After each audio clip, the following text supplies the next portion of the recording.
ನಮಸ್ಕಾರ ಸ್ನೇಹಿತರೆ ಇಂದಿನ ತುಂಗಾಭದ್ರಾ ಡ್ಯಾಮ್ನ ವಾಟರ್ ಲೆವೆಲ್ ಎಷ್ಟಿದೆ, ಎಷ್ಟು TMC ನೀರು ಸಂಗ್ರಹವಿದೆ ಮತ್ತು ಒಳಹರಿವು ಹೊರಹರಿವಿನ ಬಗ್ಗೆ ಸಂಪೂರ್ಣವಾದ ಮಾಹಿತಿಯನ್ನು ತಿಳಿಯೋಣ. ಅದಕ್ಕಿಂತ ಮೊದಲು ಈ ವಿಡಿಯೋಗೆ ಒಂದು ಲೈಕ್ ಮಾಡಿ, ಹಾಗೆ ಯಾರೇನು ನಮ್ಮ ಚಾನಲ್ ಸಬ್ಸ್ಕ್ರೈಬ್ ಆಗಿಲ್ಲ ದಯವಿಟ್ಟು ಸಬ್ಸ್ಕ್ರೈಬ್ ಆಗಿ, ಹಾಗೆ ಪಕ್ಕದಲ್ಲಿರುವ ಬೆಲ್ ಐಕನ್ ಪ್ರೆಸ್ ಮಾಡಿ. ಸ್ನೇಹಿತರೆ, ಇಂದು 12 ಜೂನ್ 2026 ಶುಕ್ರವಾರ. ಇಂದು TB ಡ್ಯಾಮ್ನಲ್ಲಿ 1588 ಅಡಿ 59 ಇಂಚು ನೀರು ಇದೆ. ಇನ್ನು ಲಾಸ್ಟ್ ಇಯರು ಇದೇ ಟೈಮ್ನಲ್ಲಿ 1602 ಅಡಿ 47 ಇಂಚು ನೀರಿತ್ತು. ಇನ್ನು TB ಡ್ಯಾಮ್ನ ಗರಿಷ್ಠ ನೀರಿನ ಮಟ್ಟ ಇರೋದು 1633 ಅಡಿ.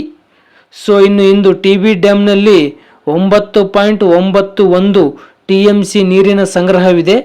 ಇನ್ನು ಕಳೆದ ವರ್ಷ ಇದೇ ಟೈಮ್ನಲ್ಲಿ TB ಡ್ಯಾಮ್ನಲ್ಲಿ 24.89 TMC ನೀರಿನ ಸಂಗ್ರಹವಿತ್ತು. ಇನ್ನು TB ಡ್ಯಾಮ್ನ ಗರಿಷ್ಠ ನೀರು ಸಂಗ್ರಹ ಸಾಮರ್ಥ್ಯ ಬಂದು 105.78 TMC ಇರೋದು.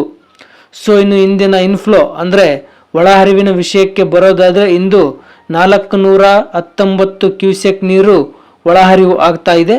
ಇನ್ನು ಹೊರಹರಿವಿನ ವಿಷಯಕ್ಕೆ ಬರೋದಾದರೆ, ಇಂದು 211 ಕ್ಯೂಸೆಕ್ ನೀರು ಹೊರಹರಿವು ಆಗ್ತಾ ಇದೆ.